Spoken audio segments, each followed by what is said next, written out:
que quand tu lis la Bible, c'est un très beau message de, OK, tu as comme un code d'éthique à respecter. Puis, Ephesians 5, 22-33, ça c'est le passage de la soumission.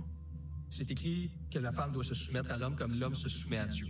On voit ici un homme qui cite la Bible comme un code d'éthique qui justifie la soumission d'une femme envers son mari. Il fait référence à l'épître de Paul aux Éphésiens, chapitre 5, versets 22 à 33. Je confirme que c'est bel et bien ce que ça dit. Mais si on lit juste un peu plus loin, au chapitre 6, verset 5, Paul prescrit aussi aux esclaves d'être soumis et d'obéir à leur maître. Les traductions modernes utilisent le mot serviteur, mais dans l'ancien grec original, ça pourrait pas être plus clair. Le mot est douloi, qui veut dire esclave. Est-ce que ça fait partie de son code d'éthique aussi, vous pensez? Ou si on regarde pas loin de là, dans un autre épître de Paul, le premier aux Corinthiens, Paul dit au chapitre 14, verset 34, que les femmes se taisent dans les assemblées, car il ne leur est pas permis d'y parler. Ça, c'est plus de la soumission au mari, ça, c'est juste de la soumission en général. Est-ce que ça aussi, ça fait partie de son code éthique? Puis, comme il a cité la Bible au complet, ben, on peut vraiment aller loin. Par exemple, le Lévitique, chapitre 19, verset 27, « Vous ne couperez point en rond les coins de votre chevelure, et tu ne raseras point les coins de ta barbe. » Est-ce que ça